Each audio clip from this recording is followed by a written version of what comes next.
otras no, digamos.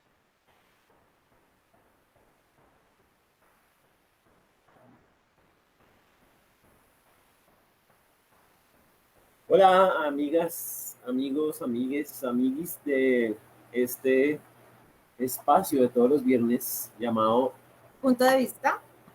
Asimismo, como hemos venido haciéndolo todos los viernes a las 5 de la tarde, en este su punto de vista, nuestro punto de vista. Hoy tenemos un invitado súper especial. Espero se me escuche algo porque tengo aquí unas tejas de zinc anunciándome que está cayendo un aguacero el berraco en esta zona de Bogotá. Está lloviendo durísimo. Luisita, la ropa. No se guardó la ropa, yo creo que se empapó porque está lloviendo duro en Bogotá. Recordemos que son los meses más lluviosos del año. Estamos septiembre, octubre y noviembre, pues van a ser meses muy lluviosos, como casi siempre todos los años. Pero bueno, hoy en Punto de Vista tenemos un invitado muy especial, un niño carismático, inteligente, de 11 años de edad, que es activista climático y ambiental. Bienvenido, Francisco Vera, a nuestro programa Punto de Vista. ¿Cómo estás en la tarde de hoy? Bien, muchísimas gracias. Es un gusto acompañarlos, un gusto haber recibido esta invitación que me puso muy emocionado, digámoslo de esta forma. Mucha felicidad haber recibido esta invitación, como les cuento, y un honor acompañarlos hoy viernes ya antes de entrar al fin de semana a descansar, una charlita bien, bien cómoda, ¿sí o no? Y pues un gusto también saludar a todas las personas que se van conectando.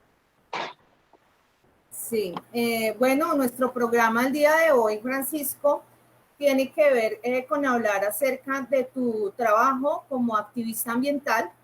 Y pues yo sé, y Henry también, que tú tienes un grupo que nace allá en Villeta, si no estoy mal, en donde comienzan este colectivo de niños que promueven el cuidado del medio ambiente en un país y en un mundo donde claramente pues hay una crisis ambiental y que pues quisiéramos que nos contaras en un principio cómo se origina este grupo que tú lideras y qué hasta el momento qué papel ha desempeñado aquí en Colombia. Bueno, pues ¿cómo se origina Guardianes por la Vida? Guardianes por la Vida nace a través de un proceso de calle, de territorio, con 6 niños, con 6 compañeros, con unas simples pancartas, según muchos. Pero en realidad esas pancartas, esas simples pancartas, eran las que podían hacer una transformación, un cambio real, un cambio fuerte y estructural dentro de esas problemáticas como el cambio climático, la crisis climática de las cuales ya empezamos a hablar. Entonces, partiendo de ahí, nace Guardianes por la Vida. Con esos 5 niños, sin megáfonos, sin buffet, van a sus municipios, a sus diferentes municipios y dan un discurso. Y en ese sentido, de ahí este movimiento se empieza a consolidar. No fue de un momento a otro, fue un proceso, digámoslo de esta forma, paulatino, lento, porque pues invitamos a muchos niños, a muchas personas, muchos se fueron uniendo, incluso en la pandemia muchos más. Ahorita pues aparte de tener nuestros nodos a nivel territorial en Colombia, en 13 departamentos, tenemos nodos también en 3 países más en México, en Chile, en Argentina y pues en Colombia. Pero así se fue consolidando desde ese trabajo del territorio, que es algo que para mí distingue de todos los movimientos, de todas las demás plataformas como Fridays for Future, como Citizens Climate Lobby. Es decir, que era un proceso muy distintivo, digámoslo de esta forma, que donde solo trabajaban, marchaban, hacían recolecciones de basura, siembras de árboles también, bici rodadas, solo niños y jóvenes. Otra curiosidad más de Guardianes por la Vida, por ejemplo. Y yo creo que aquí también hay que destacar algo del movimiento, que ha sido que hemos tomado una herramienta muy fundamental, que es la incidencia política a nivel territorial, con los consejos municipales, con el plan de desarrollo departamental, desde el territorio poder cambiar y transformar nuestra realidad. Es algo muy importante que desde Guardianes por la Vida sostenemos. Y es de espacios como el Congreso, como el plan de desarrollo que ahorita les contaba, articulando acciones con instituciones, con la Secretaría de Ambiente de la Patagonia, Caleta Olivia, en Argentina, con Corpo Nariño, con la CAR de Cundinamarca, con la Secretaría de Ambiente de la Gobernación de Cundinamarca, universidades como la Industrial de Santander o la de Magdalena o la UNAP, se han llevado a cabo esas acciones, esas actividades para la mitigación y la capacitación también de los jóvenes en lo que hoy se conoce como el cambio climático. Entonces así se ha originado Guardianes por la Vida exactamente. Francisco, yo sé que, digamos, el movimiento de Guardianes por la Vida comienza con una iniciativa de varios niños. Yo supongo niños todos en edad escolar que se conocen bajo el mismo interés. Pero digamos, particularmente Francisco Vera, que eres tú, ¿a qué edad comienza a interesarse por estas problemáticas del medio ambiente y empieza a generar este liderazgo? Bueno, yo creo que no solo son problemáticas ambientales. Para hacerlo un poco mucho más integral, mi activismo se basa en la defensa de la vida, es decir, en la defensa de muchas formas de vida, del territorio, de los animales, de las diferentes especies, recursos, o pues entre ellas, entre estas especies, nosotros mismos, los seres humanos. Y teniendo en cuenta esto, pues mi activismo nace a partir de los 5 años, siendo animalista, antitaurino, con la Colombia sin toreo, junto a la inspiración de mi familia, junto a la motivación de mi territorio que es tan hermoso, que alberga y contempla una historia de 489 años, especies endémicas, paisajes hacia una cordillera.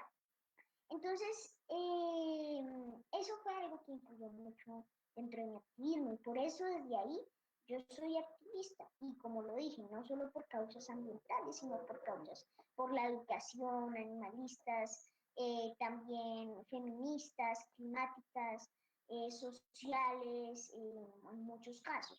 Y así también llegué el año pasado a fundar y a crear lo que es y lo que se conoce como Guardianes por la Vida, de ese activismo que venía llevando desde hace muchos años atrás, desde los 5 años, como yo les contaba, creé Guardianes por la Vida.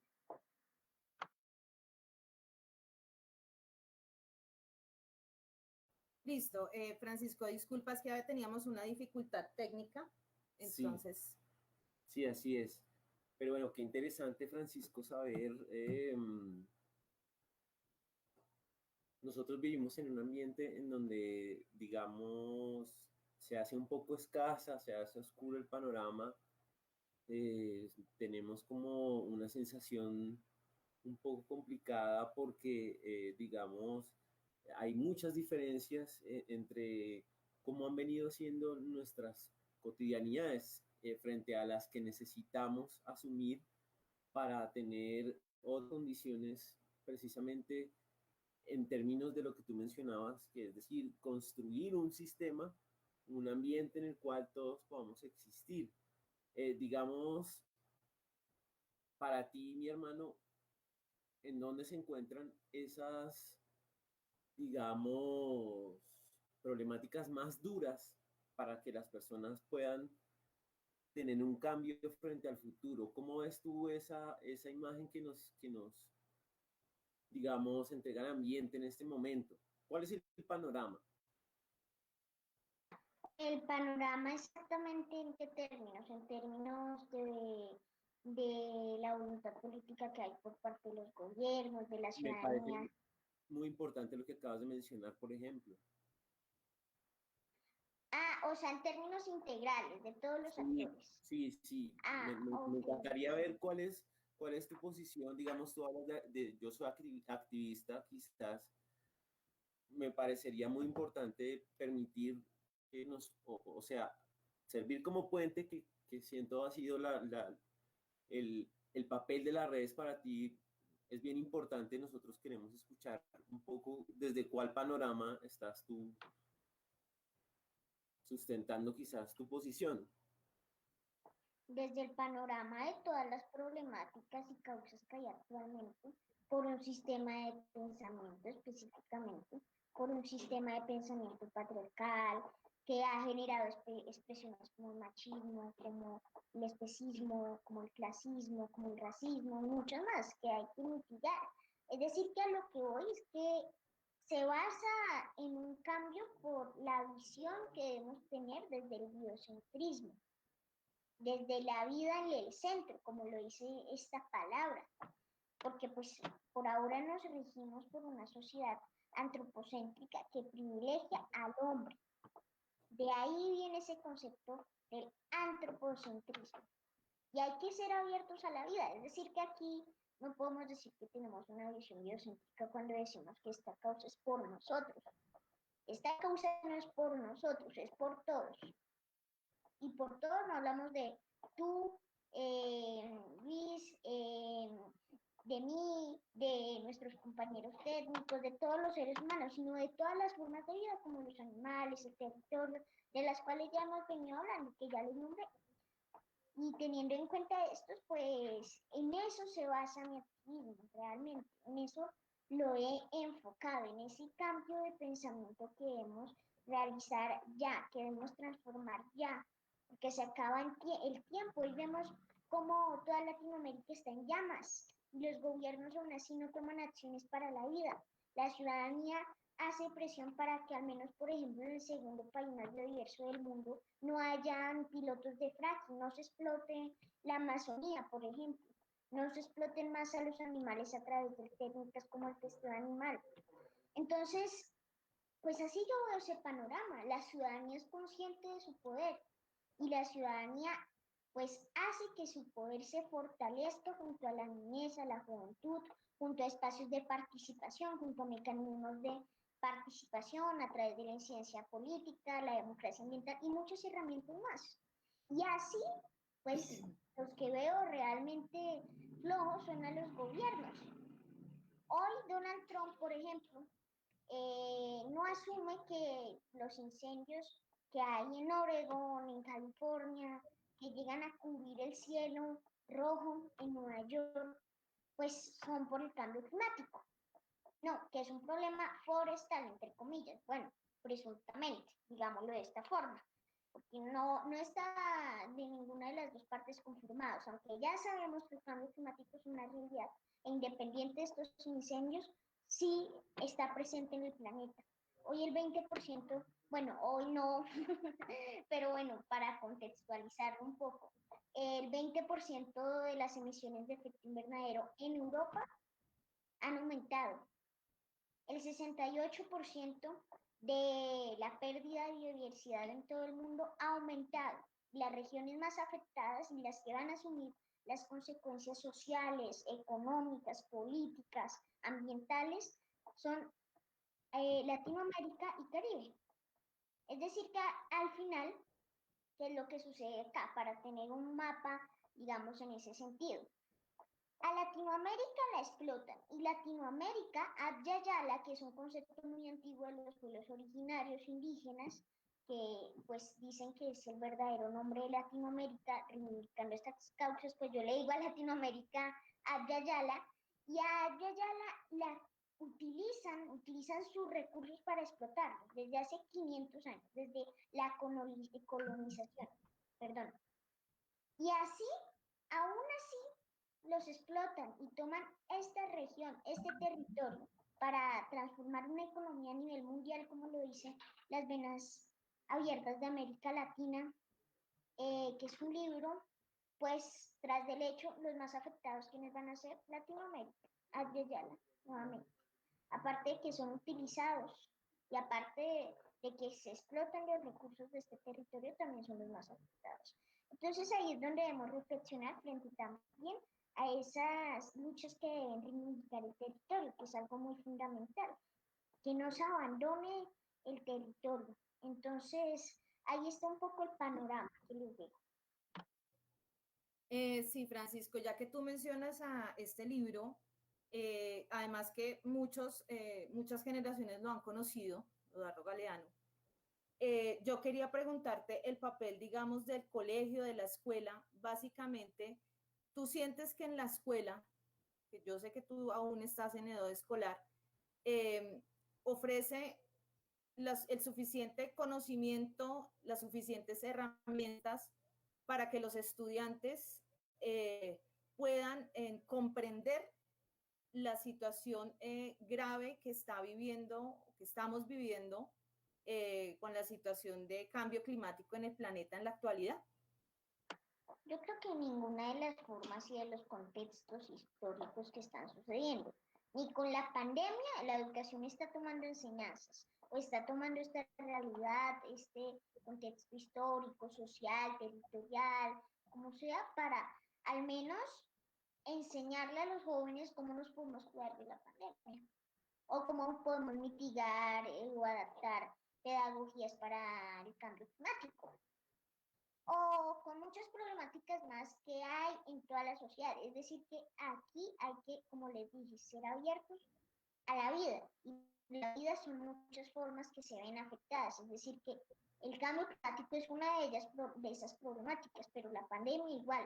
Y la educación no lo ha tenido en cuenta, porque si ni siquiera con la pandemia han tomado pedagogías, por ejemplo. Yo que a veces hago tanto referencia a esto, pero es cierto al final. ¿Por qué no nos enseñan a sembrar en los colegios? Esto tiene que ver con seguridad alimentaria, con una problemática que es en toda Colombia, la seguridad alimentaria e hídrica, el cambio climático, la pandemia.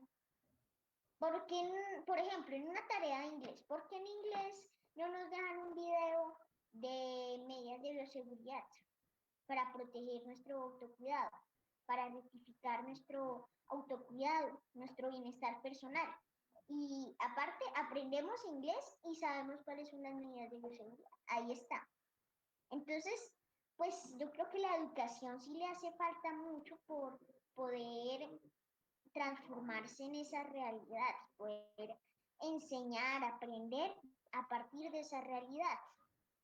Pero eso no se ha tenido en cuenta. E incluso en un momento tan trágico como es el que estamos viviendo el día de hoy. Y no es por generalizar, porque sí conozco muchos proyectos en colegios que llevan a cabo huertas, vacas compostoras, incluso, que son otra de las propuestas tan importantes para garantizar el cero hambre, que es uno de los ODS. Es decir, que aquí ya estamos viendo que todo es en red. Y si todo es en red, pues la educación puede fortalecer esa red con los estudiantes, con muchas instituciones más. Pero eso es lo que falta. Bueno, Francisco, la verdad es que me tienes impresionada con 11 años de edad y un discurso tan bien estructurado. Yo quisiera, por ejemplo, conocer un poco acerca de tu formación, no solo académica, sino de los pasatiempos que tú haces. Porque lo quiero saber. Hoy día la educación, pues tú lo has dicho, ofrece conocimientos o transmite conocimientos que no están articulados, es decir, que uno no les ve una practicidad. Si comprendiéramos y si conociéramos las asignaturas, los contenidos de las asignaturas y pudiéramos aplicarlo, pues la educación tendría unos resultados y no tiene que ver con que si son buenos o malos los profesores. Sencillamente que aún no hay una articulación y yo de alguna manera siento que la educación todavía en Colombia no es tomada en serio. O sea, es algo como que no importa, importa cumplir un currículo y ya está. Listo, y sostener a un grupo en un aula y ya está. Pero yo sí quisiera que tú personalmente nos dijeras qué libros, por ejemplo, has leído tú, qué pasatiempos tienes cuando estás en ratos libres, es decir, cuando no estás en la escuela y cuando no estás haciendo los trabajos, las labores escolares. ¿Qué pasatiempos tienes y qué libros has leído que te han ayudado a construir conocimiento y te han ayudado a construir este discurso que hoy nos manifiestas? Bueno, pues, ¿qué pasatiempos tengo? Me gusta dibujar caricaturas, me gusta leer precisamente de algo que ya hemos venido hablando. Me gusta también, por ejemplo, hacer deporte, jugar obviamente también. Jugar al bus, en la PC específicamente, donde tengo un juego muy llamativo que es Among Us. Me gusta asimismo también escribir. A veces me siento a escribir. Hace rato me gustaba escribir, pero en papel con mi propia letra. Y luego, pues, me encantó un poco más esta expresión de la escritura. Me gustó. Y en ese sentido, pues, soy columnista de TNT, por ejemplo, también a veces publico mis propias videocolumnas. Eh, También, pues, vivir en este entorno ya es todo un entretenimiento porque, pues, mira la cordillera, te puedes sentar todo un día completo, las 24 horas, sin hacer nada más, pero solo quedándote viendo el paisaje. Con Foucault, con Pinky, con los pavos, con las cabras, con las gallinas, con los patos que me rodean también, con esos cultivos tan lindos, y llevando a cabo también esas labores del estudio, pero ya que esa parte del estudio entonces son muchas cosas más. A veces pues que me reúno con guardianes, ahí articulamos bastantes acciones diariamente, semanalmente, entonces son uno de mis pasatiempos en la pandemia. A veces pensamos que en la pandemia realmente no se puede hacer nada, pero sí se puede hacer muchísimas cosas.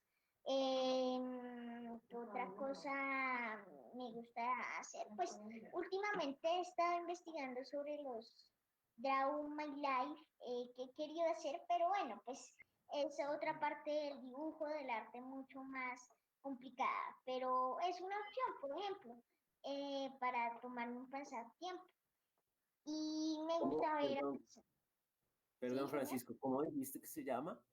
Draw My Life, Draw My Life. sí, señor. Oh, ¿y qué es eso? Yo jamás Pues he escuchado eso en mi vida. pues digamos que son como caricaturas de Sí. historias de personas, ¿sí ya? O caricaturas simplemente. Y eso lo complementas, me imagino, con la escritura, por lo que estoy entendiendo. Pues no tanto, son aparte, digámoslo. Ok, ok. Y, pero, o sea, no lo he hecho, no he hecho Draw My Life, pero quisiera hacer, como les contaba, entonces sería un pasatiempo para el futuro, si lo decido, si al final sí me termina gustando. Pero bueno, ¿y qué lecturas me han gustado que me hayan sorprendido? Es la otra pregunta, ¿cierto? Sí, Pues yo creo que hay muchas. Ahorita yo les hablaba, por ejemplo, de las venas abiertas de América Latina, Eduardo Galeano, que ha pasado por muchas generaciones, pues hiciste referencia. El Principito, por ejemplo, que es un el libro muy lindo, ya que nos deja una reflexión, creo que es necesaria en estos momentos, que es poder replantear una forma de relacionarnos con las demás formas de vida. El Principito pues adoptó, domesticó, perdón, al zorro, y el Principito también tuvo muchas peleas diplomáticas, digámoslo, con la rosa, y él se relacionó con su entorno, pero de manera respetuosa. Él tenía sus dos volcanes, uno donde preparaba su huevo, su silla donde se sentaba a ver cada caída del sol. Y así se fue llevando la trama de esta lectura que me encantó realmente porque deja esta reflexión, más allá de muchas de las frases que para muchos son muy emblemáticas, digámoslo de esta manera, en el libro del Principito. Pero esa ha sido una de las lecturas que me ha sorprendido. y digamos de lecturas que tienen que ver con ciencias naturales o las ciencias exactas, ¿qué libros, a cuáles libros has tenido acceso? Pues me gusta leer de física también. Es decir que, por ejemplo, simplemente Stephen Hawking fue un libro que leí lentamente, no lo leí tan seguido, pero lo leí al final porque era asimismo también un poco complicado dentro del mundo de la física, aunque es para niños, pero esta habla sobre teorías como la del Big Bang, como la de los universos paralelos, los agujeros negros, y todas estas teorías que son de una persona atea, aunque yo soy creyente, pero también esto me lleva incluso a hablar de un escrito, de un ensayo que es el elogio de la dificultad. Y precisamente pues este habla que nosotros juzgamos por las intenciones, pero no juzgamos, perdón, por los resultados y no tenemos en cuenta también las intenciones. Fue un ensayo que me leí también en el confinamiento, en la pandemia, pero ese sí me lo leí bastante lento cada semana, aunque fuera tan corto, que fuera pequeñito, no tan largo, pues me lo leí lentamente porque pues es muy difícil. Y de ahí pues pude entender que también la necesidad de construir una sociedad a partir de la diferencia es muy grande y por eso hago referencia a que leo a personas que tienen creencias diferentes a las mías, a Carl Sagan, a Stephen Hawking también, como les contaba, y que albergan unas teorías que se debaten y se discuten mucho, aunque no las creo porque soy creyente, como les contaba. Francisco, yo siento a veces un poco de temor de hacerte ciertas preguntas porque pues todo está filtrado por unas cosas que ya debes considerar como preguntas de cajón un poco. Yo he visto algunas de las entrevistas y de las conferencias y de las situaciones como esta, conversaciones que has compartido por ahí por las redes y todo el mundo te habla de cosas como la edad, como guay, es impresionante lo que dices. A veces hasta he sentido que has hablado de cómo la gente, de lo inusual que es que un niño en Colombia tenga un discurso tan fuerte que la gente a veces se pone agresiva incluso contigo. Sí. Ha sucedido, por ahí vi que la gente en las redes también ha tenido una posición, así como llegan y te entregan una muy buena energía, tranquilidad, la posibilidad de comunicarte, también han salido con prejuicios un poco por tu edad, porque eres un niño, pues, diferente quizás a los niños que solemos eh, tener en la casa, no sé. Tú tienes una situación que es especial para el lado positivo en lo que podemos pues, sentir.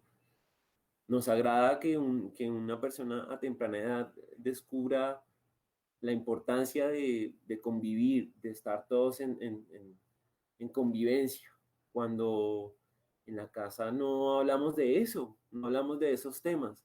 A mí me parece importante hablar un poco de cómo la gente también es reticente a asumir una posición real frente a lo que estamos haciendo, lo que está pasando.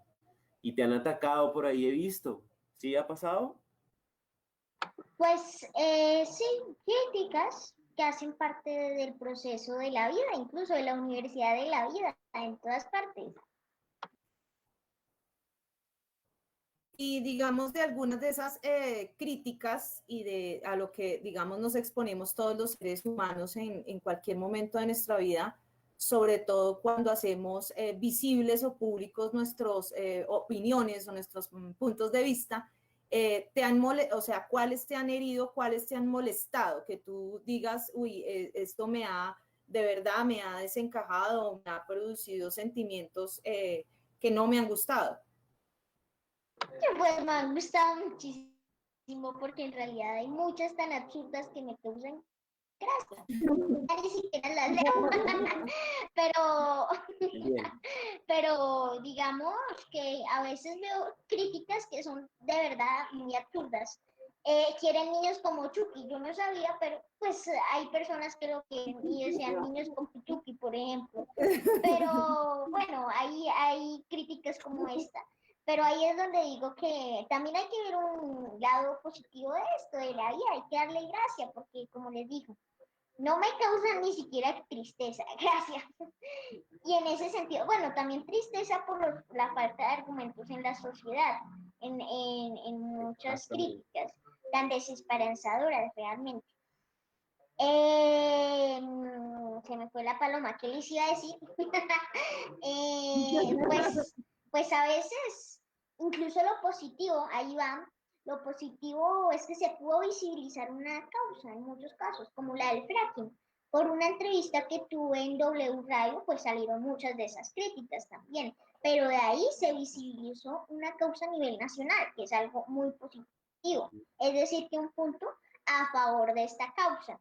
Y así, pues, he llevado estas críticas. Francisco, yo también, pues, al escuchar esta entrevista de la W, por eso hice la pregunta, porque, pues, tú dices, obviamente uno está en esto de las redes y se da cuenta de muchos comentarios desesperanzadores, ofensivos, de que estamos en un país que tiene mucha gente buena, inteligente, capaz, pero también rodeados de gente que es muy incapaz y muy miope mentalmente. Entonces, yo quería, por ejemplo, preguntarte sobre cuando tú estuviste en el Congreso de la República y diste tu exposición, ¿tú cómo sentiste que recibieron esa exposición tuya sobre la importancia de poder hacer políticas y leyes a favor del medio ambiente, sobre todo para frenar el fracking en Colombia? ¿Cómo sentiste que fueron esas reflexiones y esas posturas tuyas allá en el Congreso? Pues muchas fueron escuchadas, otras ni siquiera porque los senadores se pararon como lo tienen de costumbre, para ni siquiera escuchar los debates, se pararon a golpear las curules, los atriles en los que se encontraban. Entonces muchas se recibieron una gran inconformidad, otras escucharon, como les contaba, y que dieron resultados, frutos al final, porque miren que, por ejemplo, por la presión ciudadana, de colectivos, de muchas personas, se tuvo el proyecto de regalías que incluía el fracking en el debate en el Congreso, por ejemplo. Ahorita se está llevando el debate precisamente también sobre la minería en Santurbán. Se llevó el debate sobre el testeo animal, la prohibición del testeo animal en Colombia, y que fue un éxito, porque todo el Congreso se unió, excepto un senador y excepto pocos que no votaron, perdón, a prohibir esta práctica tan nociva para la vida de los animales, que torturaba, que maltrataba, y fuimos el primer país de Sudamérica que la aprobó, imagínense, inmenso a nivel regional, continental, digámoslo de esta forma. Pero así fue como fueron recibidas estas peticiones que le hice al Congreso de la República para que estos legisladores legislaran para la vida. Y pues gracias a esa posibilidad, a ese sueño que cumplí, hoy estoy acá. Realmente, por eso estoy acá, porque de ahí pues pude conocer a muchas personas, muchos territorios, algo muy alegre, y al conocer muchas personas que conocí, conocían a otras y otras conocieron a otras. Y ahí está también algo muy lindo de mi activismo, que es la diversidad, ¿no? Y de la sociedad en sí, porque por todas partes siempre vamos a encontrar diversidad y es algo que me inspira mucho. Pero enfocándome en la pregunta, pues así fueron como se recibieron estas peticiones, perdón, ahora se me pegó, se me quedó metida la palabra crítica. Pues por ejemplo, yo vi la reforma tributaria, pero esta no fue escuchada lamentablemente, y esta por las razones de que, por ejemplo, no habían impuestos para las corridas de toros, para esta práctica que también es tan nefasta para la vida de los animales. No habían impuestos para, por ejemplo, la explotación de los hidrocarburos en Colombia. Entonces, fue algo que perdimos ahí, lamentablemente. Pero pues esperamos recuperar con la visión biocéntrica de la ciudadanía y esa pues experiencia, digamos, también. Francisco, también pues yo tengo muchas preguntas para hacer, Henrina, pero déjeme hablar. Dirá Henry, no me dejan Siempre le hablar. digo. No me dejan hablar. Bueno, es que es bastante interesante poder hablar contigo y escucharte, porque bueno, no me lo estás preguntando, pero yo trabajo con adolescentes y trabajo con niños.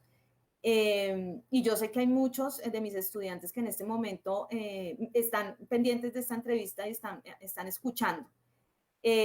Porque pues, es decir, yo te puse como referente, y como referente es decir, en este país se puede generar otro tipo de conciencia y otro tipo de pensamiento y es importante hacerlo. Como tú dices, mira, una entrevista, perdón, una visita y allá en el Congreso dispara otro tipo de cosas y dispara otro tipo de decisiones y dispara también que la ciudadanía empiece a presionar para que estas políticas sean efectivas. En el mundo hemos conocido muchos jóvenes también activistas. De esas personas que tú conoces, que han sobresalido, ¿a quiénes admiras más? ¿Cuáles son tus referentes? Bueno, pues, por ejemplo, de pronto ustedes esperan que les diga y les conteste que Greta. ¿Es así o no? ¿Qué se Pues yo imaginaban, ella, digamos? porque lo han comparado inclusive con ella, lo han llegado a comparar y a decir que tú eres la versión colombiana. Era su expectativa, pero pues sí, Greta es uno de esos referentes que he tomado desde el activismo climático, no tanto ambiental, sino climático, ya que pues he utilizado muchas de las herramientas que, como les contaba, ya desde el movimiento pues tomamos como la incidencia política, por ejemplo, pero también hay muchos líderes a nivel local, un poco más local, digámoslo de esta forma, a nivel nacional, que he tomado como referencia. Por ejemplo, Laura Morales, que es una activista de Sapiens Climate Lobby, o Hernán Morantes. Bueno, muchos activistas en una defensa muy importante por el territorio, por estas problemáticas de la incidencia política también, de pronto. Y Greta, pues sí ha sido una gran inspiración poder conocer su proceso, del cual pues hago parte a nivel Colombia, de Fridays for Future Colombia, donde también desde Guardianes por la Vida en algunas actividades articulamos estas acciones, pero son líderes que tengo como referentes, digamos, por sus acciones también y por sus procesos específicamente. Bueno, hace un rato te decía, Francisco, que hay muchas seguramente preguntas cliché, frases de cajón. Yo quiero entrar en una, un momentillo, porque es decir, me parece justa la interrogante. ¿Tú vas a dar, digamos, en algún momento, Francisco, el salto del activismo a la política, apenas te sea posible? ¿Te interesa eso como proyecto, digamos, de vida? Bueno, pues yo creo que seguir fortaleciendo el proceso de Guardianes por la Vida es muy importante, pero desde lo personal sí quisiera ser político, porque pienso que la política es el arte de servir al pueblo, de realmente gobernar para los intereses del pueblo, porque pues a veces realmente no se hace esto, no se toma en cuenta este concepto de la política. El pueblo no quiere fracking, por ejemplo, en muchos casos, no quiere minería, quiere que se proteja un arraigo cultural en muchos casos. Eh, y sí, sí aspiraría ahí. Francisco, además de eso, digamos, de esa inspiración que tú tienes de hacer política, ¿tienes visualizado qué estudios hacer, digamos, a qué dedicarte en un futuro? ¿Qué es lo que más atrae tu atención frente al campo de conocimiento, de llegar a una universidad y hacer un pregrado? Pues en ese caso quisiera estudiar astrofísica porque les cuento que desde pequeño me gustaba mucho la ciencia específicamente e incluso me gustaba investigar sobre dinosaurios. Entonces era muy curioso en ese momento poder investigar sobre dinosaurios, sobre muchas teorías también desde pequeño, pero con documentales específicamente. Y me gustaría aspirar a esa carrera, de pronto también a las ciencias políticas para tener en cuenta esto que es tan básico de la política, pero poder seguir experimentando ese sueño, porque pues el sueño también se debe experimentar específicamente. Sí, Francisco. Ah, bueno, ¿tú le ibas a preguntar algo a Francisco en este momento? No, no. Ah, bueno, yo quería también preguntarte, básicamente, para las personas que nos están escuchando, que son muchos jóvenes y también muchas personas que, como yo, no conocemos mucho sobre las problemáticas reales de cambio climático. Te lo confieso, yo sé que hay unos problemas de cambio climático, sé que también como ser humano muchas veces no hago lo suficiente por, digamos, por ayudar al medio ambiente, pero me gustaría que nos dijeras cuáles son esos problemas más importantes. Sé que hay muchos, pero los más, digamos, específicos, para que todos como ciudadanos empecemos a concentrar nuestra atención en ello y ayudemos a frenar los impactos nocivos para el medio ambiente. Tres, pues yo creo que los gobiernos, la economía y pues digamos que la economía también incluye el sistema de pensamiento y pues el enfoque antropocéntrico, digámoslo de esta forma. Y bueno, aquí se los explico los tres. Digo que primero los gobiernos, porque desde hace 200 años el cambio climático a través de la ciencia se comprueba que es una realidad. Y al final los gobiernos no terminan tomando acción alguna para mitigar esto. Entonces es lamentable, no se toman acciones que privilegien a la vida, es decir, que aquí también hay otra de las problemáticas, que es el enfoque antropocéntrico. Otra problemática, la de la economía y el sistema de pensamiento, pues digamos que hace más referencia al sistema de pensamiento, porque de ahí viene la economía actual, la economía lineal por la cual el día de hoy nos regimos de explotar los recursos, del tire y compre, del consumo, del malgastar los recursos y los bienes del hoy, malgastar el agua, malgastar, bueno, todos los recursos. Al final, pues, al parecer como que todo es un videojuego. Me acuerdo de una frase de un video, todo es un videojuego dentro de la vida, ¿sí o no? Uh -huh. ¿Y esto por qué? Porque al final dentro de los juegos, por ejemplo, en Minecraft, que es un juego que yo juego incluso, que va en contra de mis ideas de la explotación de los recursos naturales, pero lo juego aún así. Resulta que en este mundo, en este mapa y en este juego, se busca precisamente crear un modo supervivencia para sobrevivir ahí. Hay monstruos, mobs, hay también lugares emblemáticos, pirámides, eh, también casas de brujas, por ejemplo, y es como muy cuadrado porque es un juego con bloquecitos. Pero digamos que algún día en Minecraft sacaban los recursos y empezaste con 500, con 1000 eh, recursos de madera, luego con 1000 recursos de hierro y con 1000 recursos también, que otro ejemplo pongo, de, de esmeralda, digamos, de esmeralda, lo más cercano. Y luego se te van gastando, vas 800, luego 500, luego 200, luego llegas a cero recursos.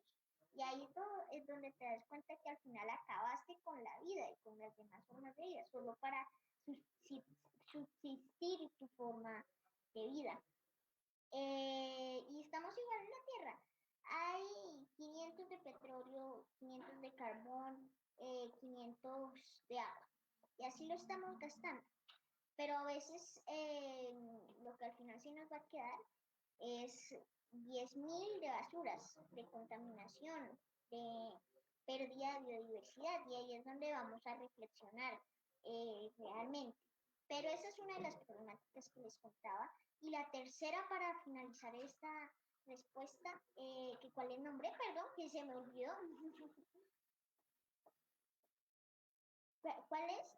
Es que no te estoy escuchando, tienes el micrófono apagado. Perdón. Tú mencionaste lo del gobierno, ¿cierto? Lo de la economía, ¿sí? ¿sí? Y una tercera que era la que nos ibas a decir en este momento. Antropocentrismo, ya me acordé. Perdón. Y pues esta también va un poco arraigada hacia un tema cultural que viene por parte de muchos actores, de las empresas, de los gobiernos, de la ciudadanía. Poder ser abiertos a la vida y poder, más allá de respetar, amar esa diversidad y biodiversidad que existe en la sociedad, porque creo que el concepto de sociedad no sería y no existiría este concepto sin la diversidad, porque es que ¿qué es lo que conforma la sociedad? La diversidad. Y eso hace referencia a las ideas, a las religiones, a las políticas, a las personas, a los ecosistemas, a los territorios, a todo, a todo. Y hay que conocer todo para luego opinar, criticar, conocer esas diferentes ideas. Y ahí es donde voy. Esa era la tercera. Francisco, de los recursos que tenemos en el planeta, que son muchos, ¿cuál creo que es el que más hay que preservar, que es el más importante por encima de todos los que tenemos? No, yo creo que aquí sí no habría respuesta. Lo único que podría decir es todos los recursos, porque por eso es que digo que hay que ser abiertos a todas las formas de vida, porque hay que tener a todas en cuenta. Sin al menos una no garantizaríamos nuestra propia supervivencia incluso, porque pues la biodiversidad da y brinda la salud humana. E incluso la biodiversidad llega a brindar la supervivencia de muchas especies, no solo la del hombre. Y ahí está. Entonces no podía exactamente hacer referencia a un solo recurso, porque son muchos, como lo dices, y son muy fundamentales. Francisco, ahorita mencionaste un poco los juegos, los videojuegos. A mí me gustaría proponerte una situación, aunque no es un juego, eh, o bueno, me encantaría que no fuera un juego. Eh, digamos que ahora se nos aparece un genio.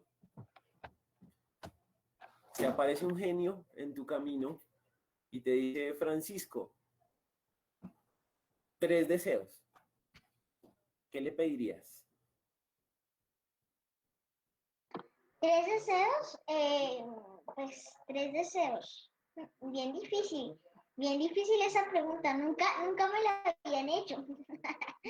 Y muy curiosa. Pues yo creo que sonaría raro, pero sí poder acabar muchas de las problemáticas en todo el mundo, como el hambre, eh, como el cambio climático, de las que ya hemos venido hablando. Porque ahí sí, hay que aprovechar la oportunidad realmente. Eso no es pedir 10.000 millones de pesos, no, hay que aprovechar y poder ahí generar un cambio con ese mago, como sea. Entonces, esa ese sería el primer deseo. ¿Qué otro deseo? Pues si ya se acabaron las problemáticas en todo el mundo, la pandemia, ahorita que por ejemplo ahora salió de otro laboratorio, imagínense en chino, una bacteria y ya lleva 3.000 contagios. No, eso está gravísimo. Entonces, ahí ese ya sería sí o sí uno. Y el otro, bueno, yo creo que sería muy fundamental eh, poder hablar exactamente sobre esa visión biocéntrica también. Porque si ya sacaron todas las problemáticas, otra vez el antropocentrismo no puede volver, hay que poder transformar eso y poder llevar pues esa visión biocéntrica de la vida en el centro a nuestra sociedad. Esa es una.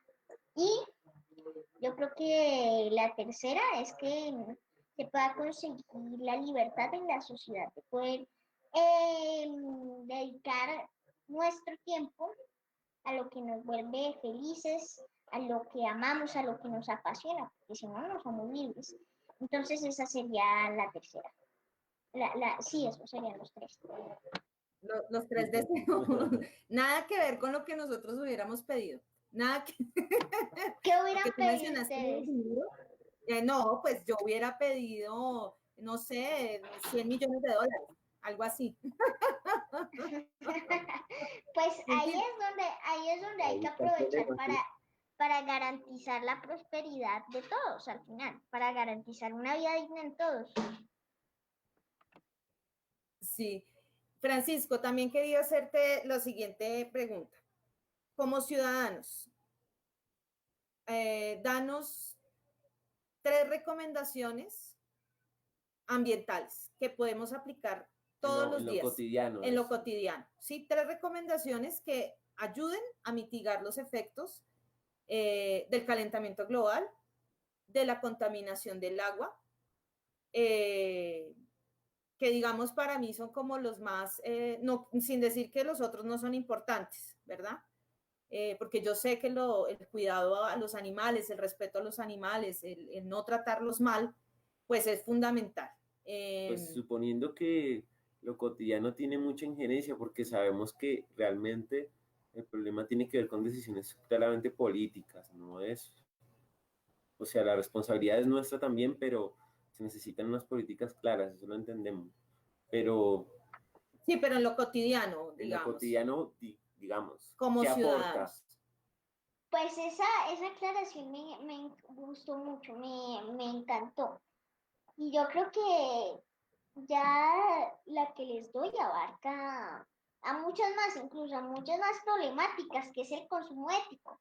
El consumo desde la conciencia y el corazón y asumiendo las consecuencias de ese consumo, porque pues a veces consumimos desenfrenadamente y no solamente hago referencia al piquillito o al plástico que consumimos, que también debemos dejar de consumir, sino también de pronto a la ropa. A veces sí consumimos ropa, pero la tenemos muchísimo tiempo, hasta que se nos rompe, incluso. Y muchos incluso la tienen cuando se rompe. Entonces, eso ya es una forma de ahorrar mucho más, de crecer, que es una propuesta.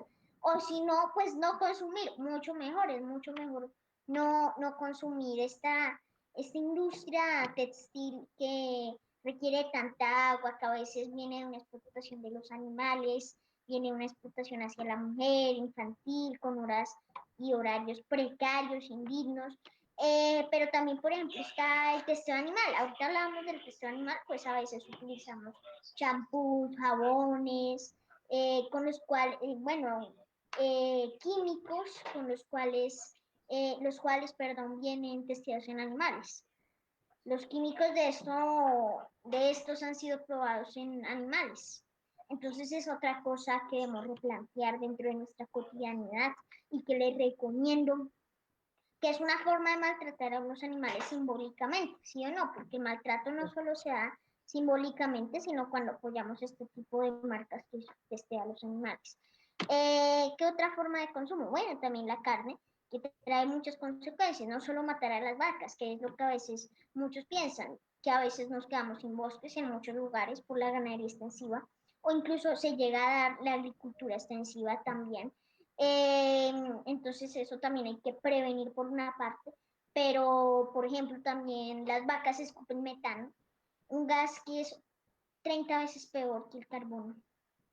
Es gravísimo esta problemática de estos gases que incluso en lugares también como Estados Unidos que se caracterizan, perdón, por sustentarse en esta economía, pues tienen el cielo rojo, maloliente por esta ganadería. Entonces es muy grave esa situación que se presenta, ya que es uno de los factores que provoca el cambio climático, uno de los factores antropogénicos, porque no son las vacas las que escupen, son los hombres los que ponen a las vacas ahí. Entonces, pues ese es uno que otro les puedo recomendar. Bueno, también la separación de los residuos, ¿por qué no? Ahorrar el agua, tener en cuenta esto, que es la defensa de la vida a través de la movilización, a través de los procesos, a través de las organizaciones, que es otro punto muy fundamental. Pero aquí también debemos entender que existen unas desigualdades. Es decir, que aquí no todo se puede quedar en eco-friendly, porque a veces hablamos del veganismo y el veganismo es una defensa radical de la vida. No por decirlo que sea una defensa mala porque se convierte en una defensa radical, sino porque este protege cualquier forma de vida, comiendo carne, comiendo un huevo, un lácteo, pero al final debemos entender también que hay muchas personas que incluso no tienen que comer y cuando una institución del Estado cualquiera dice que le sirve un plato de carne, pues se lo comen porque es lo único que quieren, es decir, que hay que entender también esa realidad para actuar, pero es lo que yo por ahora les cuento y les recomiendo. Francisco, digamos, tú has mencionado en toda esta charla que, digamos, la visión de las cosas debe ser más bien como transversal, como poder lograr que las cosas todas estén como más o menos en una, alrededor todos, que se puedan integrar las cosas, sería lo ideal. Pero vivimos en un mundo en el que, por ejemplo, estamos en este momento en un ambiente candente, ¿no? Las personas están saliendo a manifestarse, eh, la fuerza pública ha sido cuestionada, digamos. No sé si cómo estés viendo la situación, digamos, general de las personas que también están dando otros tipos de... Se cayó. Se cayó. Preciso cuando le iba a preguntar. Preciso se cayó la comunicación con Francisco. Bueno, no sé, de pronto se conecte ahorita, pero Francisco, muchas gracias por haber aceptado nuestra invitación hoy aquí en Poder Ciudadano. Quería que nos dijeras cómo hacer para que de alguna manera los seres humanos reflexionemos frente a estas actitudes que hemos tomado de, pues, violentas frente a lo que está sucediendo. Y bueno, invitadísimos aquí nuestros oyentes y nuestros televidentes a través de este canal a seguir las redes sociales de Francisco Vera, activista oficial en Facebook e Instagram, y a apoyar a su colectivo, grupo de niños que luchan por el medio ambiente. Francisco es una persona pues que se ha caracterizado por, como ustedes lo han visto, no solo por su discurso y su argumentación, sino porque pues él ha liderado desde muy pequeño estos procesos. Parece que no sé qué sucedió. Me dice que se congeló la... No. Me está diciendo... Arriba. Ahora tú Todo el mundo me está preguntando qué pasó con el niño. No es que lo hayamos sacado, lo que pasa es que, hola, se le cayó la conexión a Francisco porque empezó a llover. Qué ironía, el clima, no es el clima. En Colombia, yo creo que nos están chuzando. Yo creo que nos están chuzando, muchas de las cosas que hemos hablado acá, a muchos no les gusta. Entonces, bueno, no, parece que la situación se complicó. Francisco no radica acá en Bogotá, él está en un municipio de Cundinamarca. Esperamos que Francisco nos pueda escuchar posteriormente. Quería darle las gracias y decirle que pues el canal de Poder Ciudadano está abierto. Ya casi se nos iba a acabar el tiempo, son las 6 p.m. Invitarlos a que estén el próximo viernes aquí en Punto de Vista y vamos a hablar el próximo viernes sobre algo que sé que para ustedes va a ser muy interesante, sobre algo, un descubrimiento, un hallazgo que se hizo aquí en Bogotá. Hay varias historias que queremos contarles, compartirles, porque aquí en Colombia han pasado muchísimas cosas. Por ejemplo, lo que queremos hablar y mencionar tiene que ver con toda este renacer de las ideas propias, como fue lo que sucedió ahora en Popayán, ¿viste? En Cauca. Sí, después de 500 años se demoró, pero llegó. Y me parece bellísima la imagen que vi de los indígenas Misak tumbando la estatua de Sebastián de Belalcázar. Quisiera que algún día aquí en Bogotá hiciéramos lo mismo con Jiménez de Quesada. Luisa, no. Ojalá tuviéramos esa dignidad que nos hace falta. El ministerio, acuérdese por favor, Luisa, por favor. Y el lo Ministerio otro. de Defensa, piense por favor En el ministerio. Fuera de que nos están chuzando y nos bajaron el invitado. Venga, es que nos desviamos. La idea era, la próxima vamos a tener un tema muy importante que tiene que ver con un hallazgo arqueológico. Indígena. Que, hermano, increíble. En Bogotá aún no sabemos muchas cosas de lo que fue nuestro territorio. Y aquí podemos empezar a ver que sí tenemos una historia, es un pedazo bien importante de ella que se encontró en algún lugar de la localidad de Usme. Y ahí alrededor de eso hay una cantidad de historias muy bellas que queremos compartirles. Vamos a ver cómo organizamos eso, es un momento difícil y pues importante para ellos también.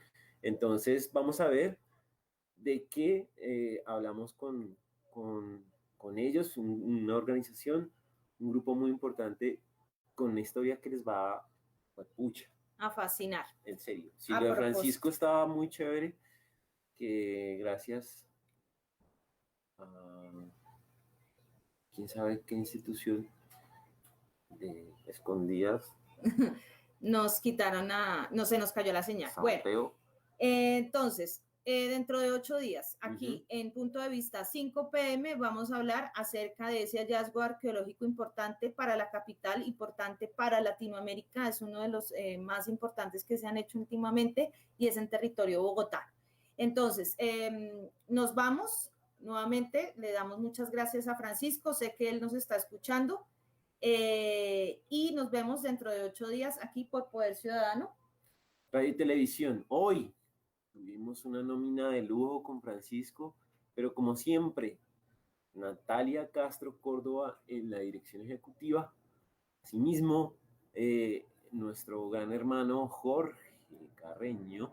Y hoy, en su representación además, la heredera del poder, Daniela Carreño, aquí estuvo con nosotros. Nosotros, sus servidores, no somos de la Asociación Nacional de Locutores. Nosotros sí estudiamos. Por favor.